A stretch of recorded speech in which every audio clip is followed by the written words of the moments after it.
Un largo viaje a la oscuridad, capítulo 17. Quiroga llevaba unas 7 u 8 horas en el sótano, sumido en la oscuridad total, cuando de repente escuchó que alguien se acercaba y se detenía muy cerca del borde del pozo.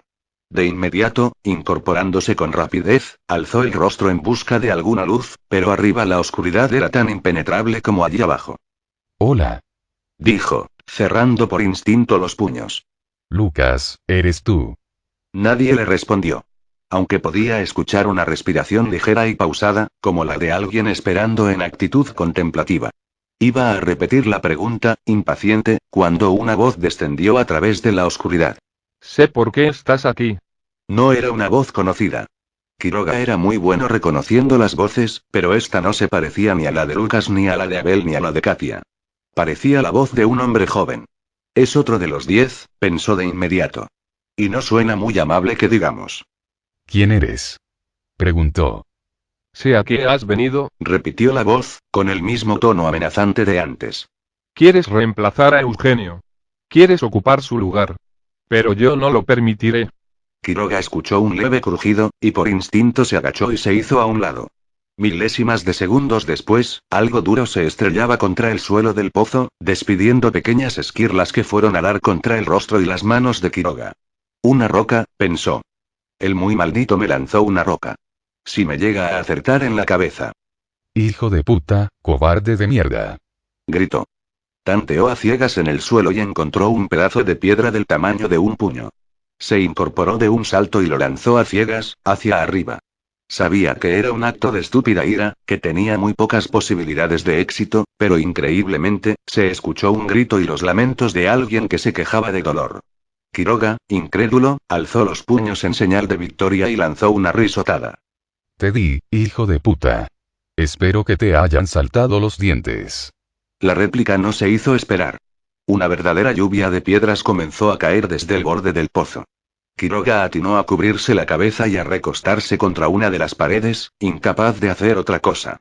Una piedra le dio en el hombro, y otra en su mano. Quiroga emitió un gruñido y cambió la posición, para no ser un blanco tan fácil. El apedreo prosiguió unos pocos segundos más y luego se detuvo. La respiración del tipo allá arriba era ahora agitada y nerviosa. Quiroga podía escucharla con total claridad. Si tratas de hacer algo a Eugenio, te mataremos, dijo la voz, en un susurro ahogado. No te atrevas. Luego, se escuchó un ruido de pasos que rápidamente se alejaban. El agresor se había marchado. Quiroga volvió a quedar solo en la oscuridad, perplejo y en sumo grado de alerta, preguntándose qué diablos era lo que acababa de suceder. Mientras tanto, Goldán. Se saludaron con cautela, en el vacío estacionamiento del complejo donde vivía Amanda, apenas rozándose las mejillas e intercambiando las habituales palabras de rigor. Dan ardía en ganas de ir al grano y explicarle, en parte, el asunto del equipo de buceo, pero primero quería tantear el ánimo de la chica, ver en qué condiciones se encontraba. ¿Se siente bien, profesor? Fue lo primero que le preguntó la chica, mirándolo con el ceño fruncido. Se ve algo enfermo. Era algo que Dan había esperado. Pese a que se había lavado un poco y cambiado de ropa antes de emprender el camino, sabía que ningún retoque superficial podía disimular su aspecto exorbitado y ligeramente extraviado, como el de un hombre que ha visto demasiadas cosas en demasiado poco tiempo. La ropa que ahora colgaba de sus hombros y caderas pertenecía a Quiroga, y le quedaba por lo menos 2 talles más grandes del conveniente, amén de otorgarle un cierto toque de campesino pobre y loco. Además, tenía cortes y arañazos en la cara y gran parte de las manos y los brazos. Sus ojos estaban inyectados en sangre, y unas ojeras del tamaño de ciruelas maduras le colgaban a ambos lados del puente de la nariz. La droga de Quiroga sin dudas podía hacer milagros con el funcionamiento interno de un organismo, pero quien pagaba las consecuencias, y con creces, era el aspecto físico. Si por lo menos solo fuera eso, pensó con melancolía. Amanda estaba vestida con un vestido liviano y común, nada provocativo, y unas zapatillas deportivas de lona amarilla. No estaba maquillada y se la veía algo soñolienta, como si recién acabara de despertarse. En ese momento, bajo la luz brillante del mediodía, lejos estaba de parecerse a aquella vampiresa come hombres que Dan había entrevisto durante la famosa cita, y se sintió profundamente aliviado de verla así. Ahora, a sus ojos, Amanda parecía una estudiante universitaria común y corriente, cierto que muy bella, pero que al menos no parecía deseosa de llamar la atención ni de provocar infartos por cada paso que daba. De hecho, parecía algo cohibida frente a la presencia de Dan, y sus ojos saltaban de un lado a otro y nunca se posaban durante demasiado tiempo en los suyos, como si temiera develar algo que ella prefería dejar en las sombras. Escuché lo de su esposa. Dijo la chica a continuación, claramente incómoda. Siento mucho lo que pasó. Si pudiera ayudarlo en algo. De hecho, sí puedes, dijo Dan con rapidez, aprovechando la excusa. Se dirigió al baúl del coche y lo abrió. Le señaló el equipo de buceo que había ahí dentro. Es por esto que te llamé. Puedes salvar la vida de mi esposa. No puedo explicarte todo, de hecho no puedo explicarte casi nada, pero quiero que me enseñes a bucear. No preguntes por qué. Si lo haces, y si todo sale bien, tal vez mi esposa salga con vida de bueno, de la situación en la que está metida. Amanda lo miró durante un largo rato, sin decir nada. Su expresión era ambigua y difícil de discernir. Se acomodó el pelo detrás de su oreja y luego desvió la vista hacia el equipo de buceo. Lo señaló. ¿Qué tiene que ver el buceo con su esposa? ¿Acaso la raptó un pulpo, y usted piensa ir a buscarla a las profundidades? Trató de bromear. Dan sintió un inmediato escalofrío al escuchar estas palabras. Sin dudas sonaba inverosímil, algo totalmente fuera del área de la credibilidad humana, pero Amanda no tenía idea de lo cerca que había estado de la verdad. Tal vez aquella fuera precisamente la trampa de aquel asunto. Que sonara tan inadmisible, y al mismo tiempo, fuera tan condenadamente real. No puedo decirte nada, repitió. Lo siento. ¿Puedo contar con tu ayuda? Dubitativa, Amanda se acercó al equipo de buceo.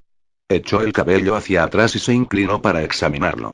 Consistía en un juego de patas de rana, una mascarilla con snorkel, unos tubos de oxígeno con sus respectivas mangueras y relojes, un regulador de aire, un traje de neopreno y una linterna sumergible. Todo esto con apariencia muy nueva y reluciente, como si hubiese usado una o dos veces como mucho. La chica señaló un bolso negro, envuelto en capas de nylon transparente, que había a un costado del equipo. ¿Y eso qué es? Preguntó. No es nada, dijo Dan, al tiempo que pensaba. Solo unas cuantas granadas, y dinamita suficiente como para volar hasta el cielo el culo de unas babosas gigantes. Nada importante. Está bien, Dijo la chica, sin agregar nada más. Tímidamente al principio, más segura después, Amanda revisó la válvula del regulador, tanteó las mangueras, verificó el nivel del tanque de oxígeno. Al cabo de unos 3 o 4 minutos de concienzudo y silencioso análisis, se apartó del baúl y aseguró que el equipo se encontraba en buenas condiciones, y que los tanques contaban con el suficiente oxígeno como para bucear durante media hora, quizás un poco más. Todo depende a qué profundidad lo haga, agregó. Sus ojos curiosos saltaban de Dan al bolso en el baúl, y del bolso del baúl a Dan. No es lo mismo bucear a 10 metros, que a 30. A mayor profundidad, el oxígeno se consume más rápido. También depende de las corrientes. Si son muy fuertes, se debe realizar un mayor esfuerzo, y por lo tanto respirará más seguido. ¿Dónde piensa sumergirse? Dan le repitió, por tercera vez, que no podía decirle nada. Amanda negó con la cabeza, algo más firme. Debe decirme al menos eso. Quiero asegurarme de que no está corriendo un riesgo estúpido. No quiero ser partícipe de su muerte. En un río subterráneo, soltó Dan, lanzando un suspiro. Pero si muero, moriré por idiota, no porque tú tienes algo que ver con ello. La chica lo miró con creciente horror. Está loco. Solamente los buceadores expertos se aventuran en esos lugares. Utilizan cuerdas y siempre están acompañados. ¿Usted piensa descender solo? Dan asintió con la cabeza. ¿Está loco? Repitió la chica. ¿Por qué no busca ayuda? Dan pensó en los policías que lo habían tratado de borracho, pensó en Rostro de Viruela, acercando su asqueroso rostro al suyo y diciéndole al oído, mientras obscenamente acariciaba la cachiporra. La próxima vez, no tendrás tanta suerte, mariposa. Negó con la cabeza. Es una historia increíble. Nadie moverá un pelo por ella. Pensarán que estoy loco. Además, debo actuar rápido. Lo más rápido posible. Permítame insistir. ¿Qué tiene que ver el río subterráneo con su esposa? Ella está ahí abajo, explicó Dan, cediendo de golpe, casi sin darse cuenta y sin saber muy bien por qué. No tengo certezas al 100%, pero creo que está ahí. Tal vez ya esté muerta, pero mientras haya alguna posibilidad, yo haré algo por ella. Amanda meditó el asunto durante unos cuantos segundos. El estacionamiento seguía vacío, a excepción por el coche de Dan y 2 o 3 autos que descansaban bajo la sombra de un tinglado de chapa. Siguiendo un súbito instinto, alzó la vista hacia los departamentos. Alcanzó a ver que algunos rostros aparecían y desaparecían en las ventanas de los departamentos superiores, como sombras en una mala película de fantasmas. Testigos, pensó, y sin saber por qué comenzó a sentirse inquieto. El sol del mediodía castigaba su espalda y arrancaba destellos de cromo al parabrisas del coche. Un pájaro trinaba desde lo alto de la rama de un viejo sauce. Amanda volvió a echarse atrás un mechón de pelo rubio y luego regresó su mirada al equipo de buceo en el baúl. Iré con usted, Dijo al fin, con la mirada de repente brillante. No, se alarmó Dan, totalmente pillado de sorpresa. No te llamé para eso. Solamente quiero que me expliques cómo diablos. tengo un equipo de buceo en mi departamento. Si quiere que le explique cómo hacerlo, tendrá que permitirme ir con usted. Imposible, Amanda. Es muy peligroso. No sabes lo que hay allá abajo. ¿Y usted sabe? Claro. Es por eso que no voy a permitir que vayas. Es una historia larga. Y difícil de creer, Puede explicarme en el camino. Aguarde un minuto. dijo la chica, y antes de que Dan pudiera protestar, dio media vuelta y con increíble gracilidad comenzó a correr rumbo a su departamento, haciendo resonar las suelas de sus zapatillas sobre el asfalto caliente. Amanda. Dijo Dan, alzando la voz. Al ver que la chica hacía caso omiso a su llamada, lanzó una maldición. Vio que las cortinas de las ventanas volvían a moverse y a titilar, y de repente se dio cuenta de que, a ojos de los vecinos, él era un completo y sospechoso desconocido, que tenía todo el aspecto de un violador, o al menos de un ser despreciable y peligroso. Y Amanda había salido corriendo, casi como si huyera. Hora de salir de aquí, muchacho, concluyó. Y rápido. Cerró el baúl de un golpazo y se subió al coche. Arrancó y miró por el retrovisor. Ni rastros de Amanda. Aceleró hasta regresar a la ruta, y de ahí enfiló hacia el pueblo. Tendré que improvisar lo del buceo, pensó. No debe ser tan difícil, después de todo. Solo debo respirar por el regulador, y patalear hasta alcanzar el objetivo. Personas con menos inteligencia que la mía lo han hecho, y están vivos para contar la historia. Era una mentira, y lo sabía. La mayoría de las habilidades, si no todas, se adquirían por experiencia y repetición, y no por inteligencia. Estaba pensando en esto cuando vio que un coche detrás suyo le hacía frenéticas señales de luces. Se acercaba con gran rapidez. El coche, que era un deportivo de color blanco, lo alcanzó en cuestión de segundos y se le puso a la par, tocando bocina. Dan creía haber visto ese mismo coche bajo el alero de chapa, en el complejo departamental donde vivía Amanda. Los vidrios polarizados bajaron. Era, efectivamente, Amanda. Le hacía señas para que se detuviera. Dan encendió las balizas y lentamente se detuvo en el arcén. El deportivo de Amanda hizo lo propio unos metros por delante suyo. La chica bajó, sacudiendo los brazos perpleja. ¿A dónde iba? Te dije que no irás conmigo. No arriesgaré tu vida a costa de mis problemas. Usted dijo que podía salvar a su esposa. Es cierto, reconoció Dan. Pero no estoy seguro de nada, Amanda. ¿Por qué insistes en venir conmigo? Inmediatamente después de decir esto, tuvo que reprimir el impulso de morderse la lengua. Era una pregunta peligrosa, y podía dar pie a una respuesta más peligrosa aún. Sin embargo, luego de un breve y meditabundo silencio, Amanda lo sorprendió totalmente al decir: Tuve culpa, ¿sabe? Pensé mucho lo que ocurrió aquella noche. Sé que fui una guarra maldita, y usted, en cambio, se comportó como todo un caballero. No esperaba menos de usted, pero ¿y yo? ¿Qué fue lo que llevó a convertirme en algo así? Eso me hizo pensar en mi madre. Ella me crió prácticamente sola, porque mi padre se fue con una puta cuando yo tenía 6 o 7 años. Eso era lo que decía mi madre. Se fue con una puta rompehogares. Y en eso precisamente me había convertido yo. En una puta rompehogares. Cuando leí lo de su esposa, en el periódico me sentí pésima. Sé que entre usted y yo no ocurrió nada, pero simplemente porque usted puso los límites. De lo contrario, negó con la cabeza, apesadumbrada. Quiero reparar mi equivocación. No solo por su esposa, no solo por usted, sino sobre todo, por mí. Por mí y por mi madre. Ella se encargó de cuidarme muy bien, de enseñarme valores. Se quebró bruscamente. Fue como si algo dentro suyo, algún tipo de columna vertebral psíquica, cediera y se doblara en dos.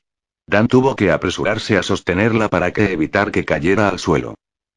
Todos cometemos errores, Amanda, dijo Dan, abrazándola con cautela. No es necesario magnificar algo así. Déjeme ir con usted, Sollozó la chica, apoyando la cabeza sobre su hombro. por favor. Por una vez en mi vida, quiero hacer las cosas bien. Demostrar que valgo algo. Es peligroso, Amanda. Por favor. Hágalo por mí. Déjeme ayudarlo. Tuvo que ceder. No quería seguir perdiendo el tiempo allí, en medio de una ruta hacia ninguna parte.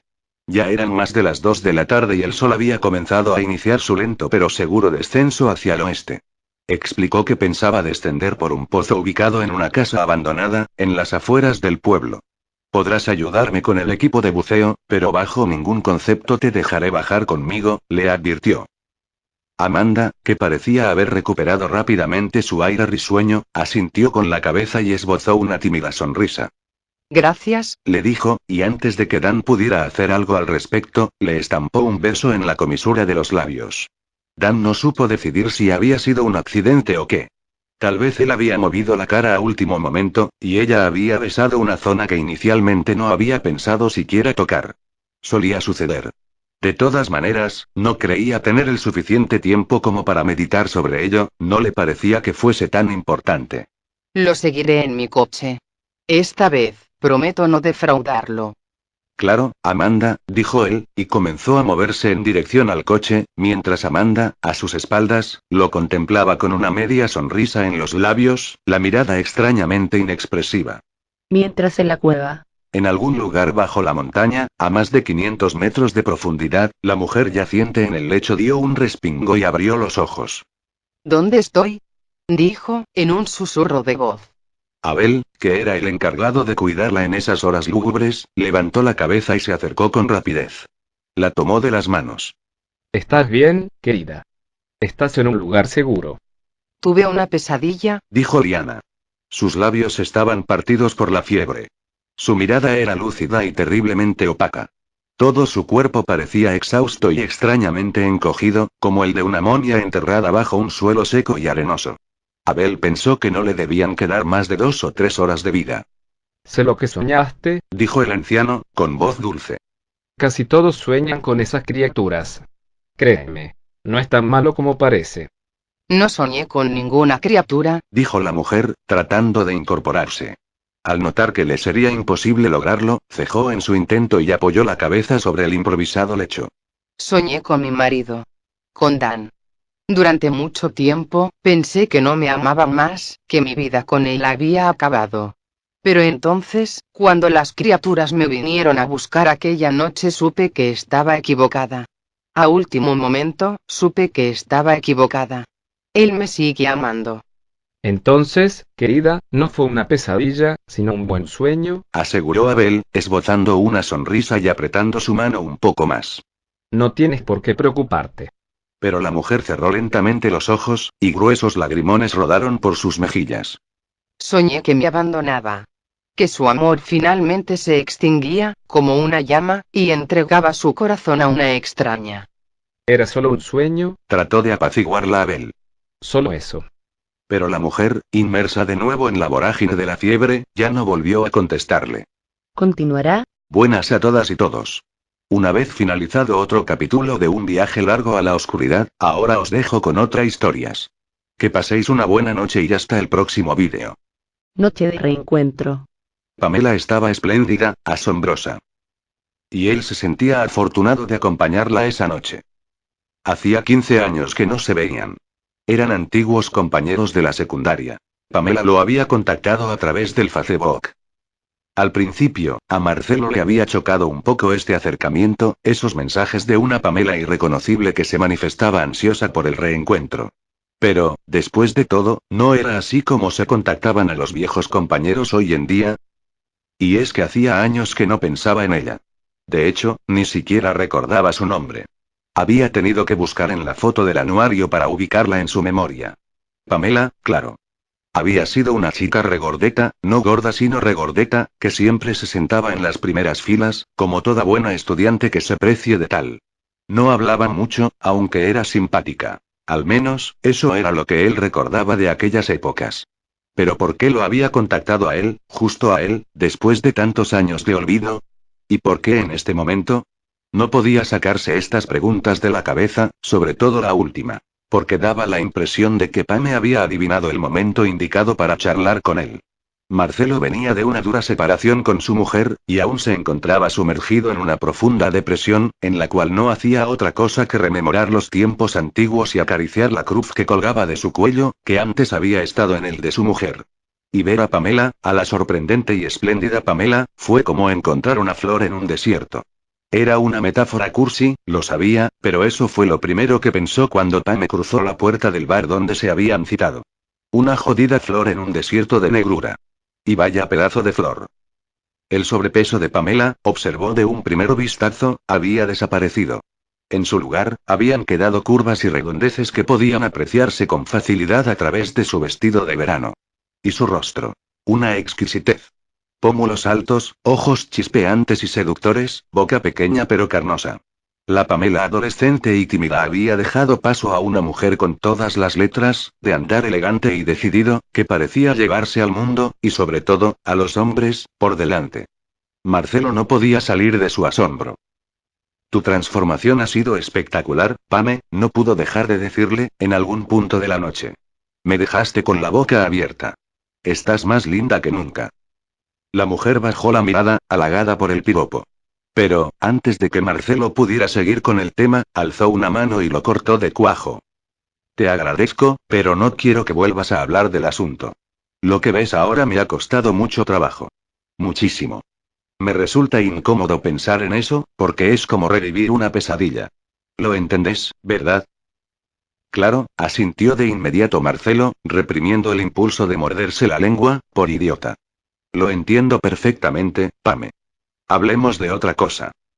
Estiró el brazo por encima de la mesa y la tomó de la mano. La chica respondió a la caricia y le sonrió.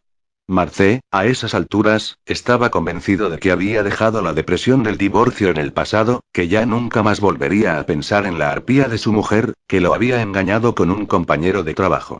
Sin embargo, no pudo evitar preguntarse qué era lo que molestaba tanto a Pame, por qué no quería recordar sus esfuerzos para bajar de peso. ¿Tan duro había sido el tratamiento para adelgazar? Conocía a mucha gente que hubiese jurado que sí, que adelgazar era lo más jodido que un hombre o una mujer podía llevar a cabo. Adelgazar y mantenerse en el peso, hubiesen agregado. Y había tratamientos que eran realmente muy sádicos. Incluso sabía de la existencia de una especie de campo de concentración para gordos. Así que decidió no insistir en la pregunta y cambiaron de tema. Hablaron de las viejas épocas, de los profesores, de los antiguos compañeros, que Belén Saramago se había casado con Joaquín Fuentebuena, y que aquel otro había tenido un accidente con el auto, y que aquella otra chica de séptimo había terminado en líos de drogas y cosas así. Marcelo la estaba pasando muy bien, se sentía rápido, achispado, y, a juzgar por el brillo juguetón de la mirada de Pame, ella se sentía exactamente igual.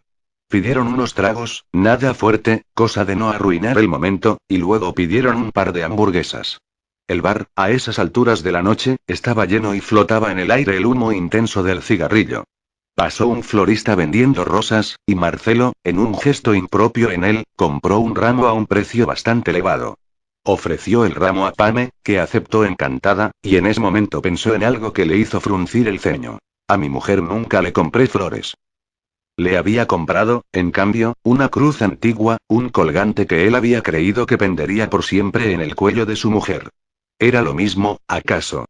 El vendedor le había dicho que era una cruz muy antigua, y que le ayudaría de ganar al amor de su vida. Pero ella la había tirado por la ventana. ¿Pedimos otro trago?, dijo a Pame, alzando la voz un poco más de lo debido, quizás para callar las molestas voces que se empeñaban en surgir desde su cabeza. Se me antoja otra cerveza. ¿A vos no? No sé, no lo creo. La mujer miró su reloj pulsera. Marcé de inmediato recordó que había hecho lo mismo 10 minutos antes. ¿Qué pasa?, preguntó, tratando de no sonar ansioso. ¿Tenés que irte? La chica pareció pegar un respingo, como si acabaran de adivinarle los pensamientos. ¿Por qué? Ya van 2 veces que miras el reloj. Ah, eso. Pues sí. En unos minutos tendré que irme. Algo debió ver en la expresión de Marcé, algo seguramente desolado, porque se apresuró a decir: la estoy pasando muy bien con vos, Marcé, de verdad. Pero tengo que irme antes de las 12. Como Cenicienta, ¿no? Trató de hacerse el gracioso Marcé. Aunque interiormente se estaba cayendo a pedazos. La chica sonrió. Como Cenicienta, sí. ¿Tampoco querés hablar de eso? La chica se encogió de hombros. No es nada de otro mundo. Trabajo cuidando ancianos. Y las 12 tengo que estar en lo de la señora Marvis. Una mujer simpaticísima, pero que apenas puede caminar, pobre. Ah, claro, dijo Marcé, al tiempo que pensaba. Marvis. Me suena ese nombre. ¿De dónde? Giró la vista hacia la barra del bar, como buscando ese nombre en algún lado. En cambio, lo que se encontró fue con un tipo alto y misterioso, con un sombrero de copa en la cabeza, que bebía un trago y los miraba. Marcé se sobresaltó. Había algo innegablemente ridículo en ese hombre, no solo por el sombrero pasado de moda, sino por la forma en que parecía por completo fuera de lugar, como cuando un chico recorta una figura y la pega torpemente sobre un paisaje. Sin embargo, él no se sintió con ganas de reír. Para nada. ¿Y por qué los estaba mirando? ¿Viste a ese tipo? ¿A quién? Marcelo señaló con un movimiento de sus cejas. Pame se dio vuelta. Cuando volvió su rostro hacia él, parecía totalmente transformado. ¿Lo conoces? No, dijo Pame. Y, sorpresivamente, se incorporó y por encima de la mesa le dio un beso. Fue corto, demasiado corto, pero muy intenso. Antes de que Marcé pudiera responder como era debido, la chica regresó a su silla y desvió la mirada, como si se avergonzara de lo que había hecho. No te vayas. Todavía no, dijo Marcé, indicándole, con pequeñas palmadas, la silla que tenía a su derecha. Vamos, que no te voy a morder. La chica, sonriendo nerviosamente, hizo lo que Marcé le indicaba, mientras él buscaba con la mirada al tipo del sombrero de copa. Nada. Ya no estaba en la barra del bar. Pero se olvidó inmediatamente de él una vez que Pame estuvo a su lado y se abrazaron y se besaron como si fuesen amantes de toda la vida. En un alto que utilizaron para respirar y mirarse, Marcé dijo, acariciándole el cabello. Me alegra que me hayas contactado. No sé por qué lo hiciste, pero me alegra mucho, Pame. Vamos, sí que sabes. Te juro que no, Pame. Sabes que todas las chicas en la escuela estábamos locas por vos. ¿Por mí? Alzó las cejas Marcelo. ¿Estás loca? No, no lo estoy. Y si no, pregúntale a Belén, a Erika, a Natalia y, pasó su brazo por el cuello de él y le besó la comisura de los labios. Eras tan seguro de vos mismo. Con ese aire rebelde. Y yo estaba loca por vos, Marcé. Pero es que vos nunca me mirabas. Marcé se apartó un poco para observarla, sorprendido. Nunca me dijiste nada. El rostro de la chica se ensombreció. No ibas a salir conmigo. No con todos esos kilos de más que tenía. No sabes. Además, no estabas tan gorda. Sí que lo estaba. Era una ballena. Una ballena horrible. No digas eso, Pame. Eras una chica muy simpática. Eso es lo que se le dice a todas las gordas. Vamos, Pame. Ahora ya lo superaste. Ahora. Te dije que no quiero hablar de ese tema. La chica volvió a mirar su reloj. Una expresión de alarma cruzó por su rostro. Debo irme, ya son las 11:20. Pame. Debo irme, de verdad. La chica le dio un rápido y frío beso en la mejilla. Sin embargo, pareció arrepentirse y dijo a su oído, con voz dulce. La pasé muy bien con vos. Gracias por todo. Esto parece una despedida, se alarmó Marcé. Se incorporó de la mesa y llamó a la moza. ¿Quieres que te lleve? No, voy a tomar un taxi.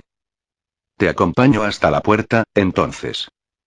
Pagó y fueron hasta la puerta de doble hoja del bar. La gente entraba y salía sin cesar. La noche se había puesto fresca. Pame volvió a mirar el reloj y dijo, ahora ya al borde del pánico. Las 11:30. Creo que será mejor que me vaya caminando. ¿Dónde vive esa señora, Travis? No importa. No muy lejos, se dio vuelta y le dio un beso en la boca. Adiós, Marcé. Nunca olvidaré esta noche. De verdad. Bien, y yo tampoco. Pero volveremos a vernos, ¿no? Seguro, dijo la chica, alejándose a toda prisa por la calle. Un taxi pasó y Pame le hizo señas, pero el taxista siguió de largo. Siguió caminando, sin volver la mirada atrás, hasta perderse en la siguiente esquina. Tenía la mirada gacha y caminaba con pasos cortitos, como si el vestido que se había puesto le ajustara demasiado en la zona de las piernas. ¡Qué locura!, murmuró Marcé. Estaba un poco triste. Pensó que no quería regresar a su departamento, así que se metió al bar a beber otro poco. Se sentó en la barra y pidió un porrón de cerveza. La música era estridente y a él comenzaba a dolerle la cabeza. Miró hacia atrás, hacia los reservados, y creyó ver que en medio de las sombras estaba el tipo del sombrero de copa, sentado sobre un sillón y fumando tranquilamente un cigarrillo. Le llegó el porrón, frío como un témpano de hielo, y él lo bebió de un solo trago. Y estaba preparándose para pedir otro, buscando con su mirada a la camarera, cuando vio el cartelito de neón que titilaba sobre uno de los espejos. Travis. Cerveza artesanal de la casa. Mierda, dijo, volcando un poco de cerveza sobre la barra. Un hombre que bebía a su lado lo miró con cara de pocos amigos, pero no le dijo nada. Era por eso que el nombre de la supuesta señora Travis le resultaba conocido. Él había visto el cartelito al ingresar al bar, pero luego se había olvidado. Y Pame había mentido. Seguramente no tenía que cuidar a nadie, era una excusa para salirse de la cita. Pero me besó, pensó Marcé, exasperado. Y dijo que la había pasado bien conmigo. ¿Por qué mentiría? ¿Por qué? Salió corriendo del bar.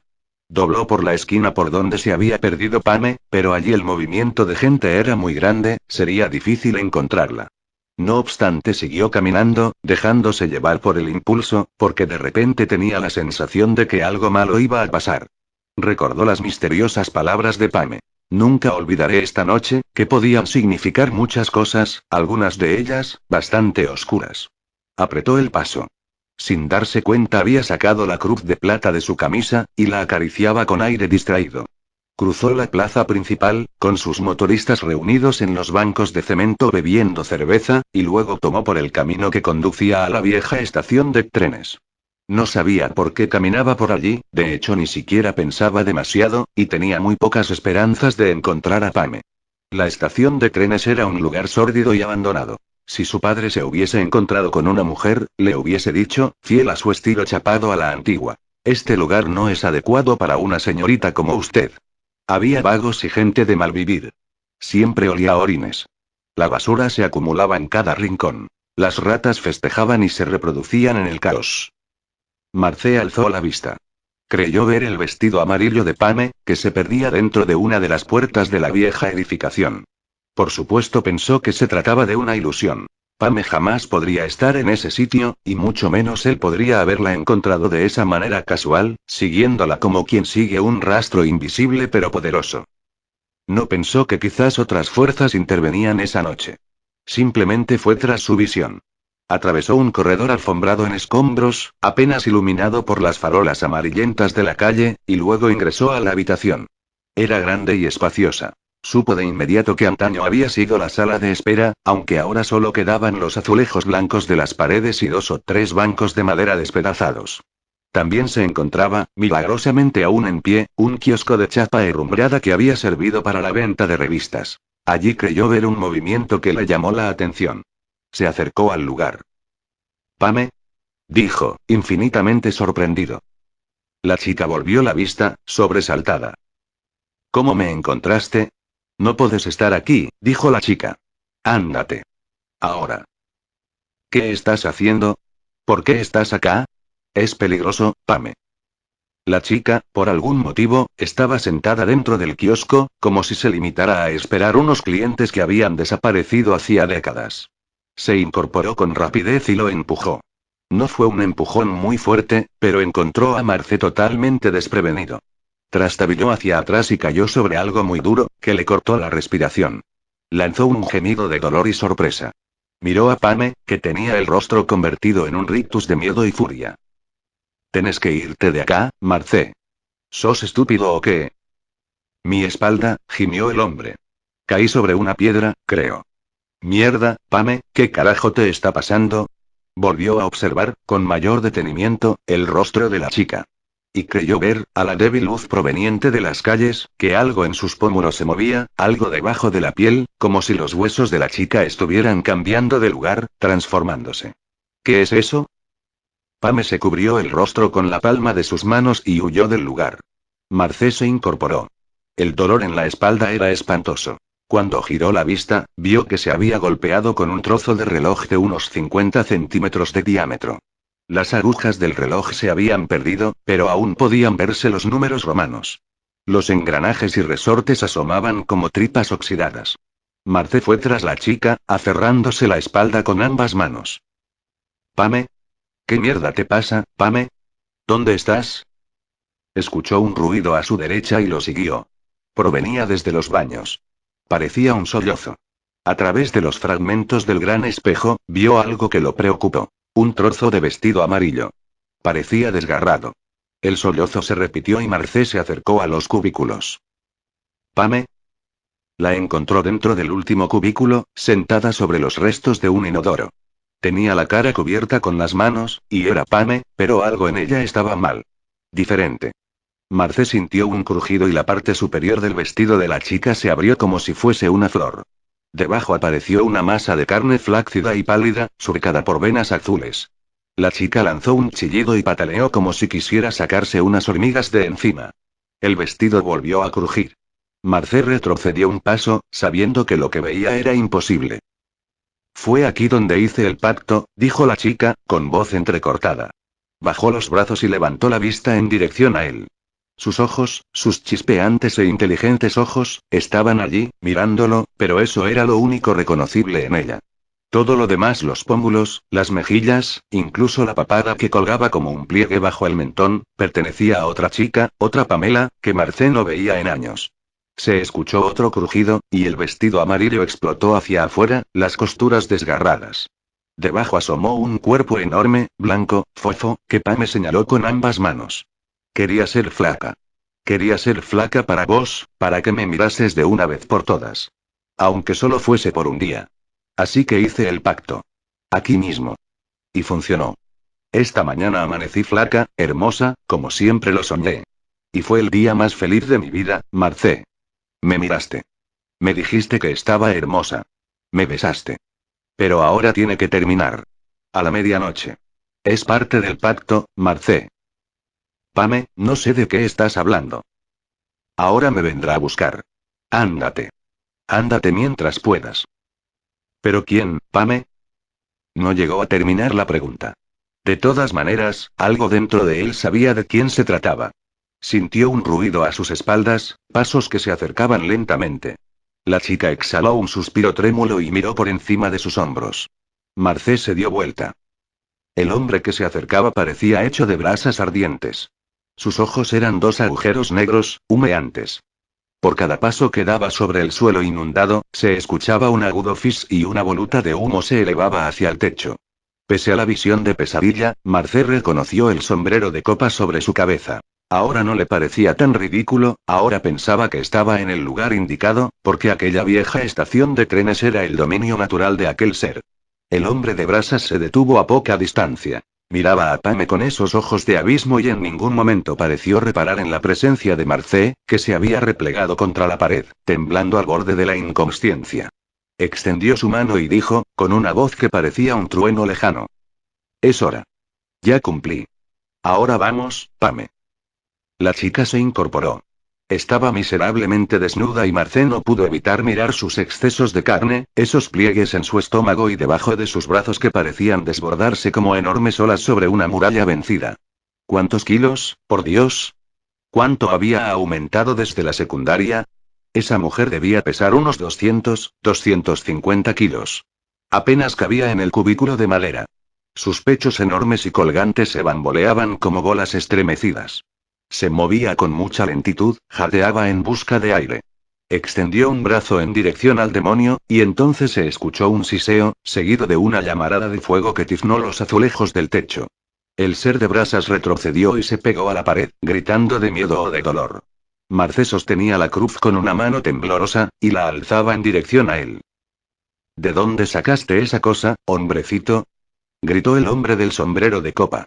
No la quiero delante de mi vista, es una ofensa para mí. Apártala, antes de que te mate. Me la vendió hace mucho un viejo sabio. Dijo que serviría para ganar al amor de mi vida. Y pensé que se había equivocado. Hasta ahora. No sabes en lo que te estás metiendo. Te doy una última oportunidad. Baja esa cosa, y juro que solo te perseguiré en tus pesadillas.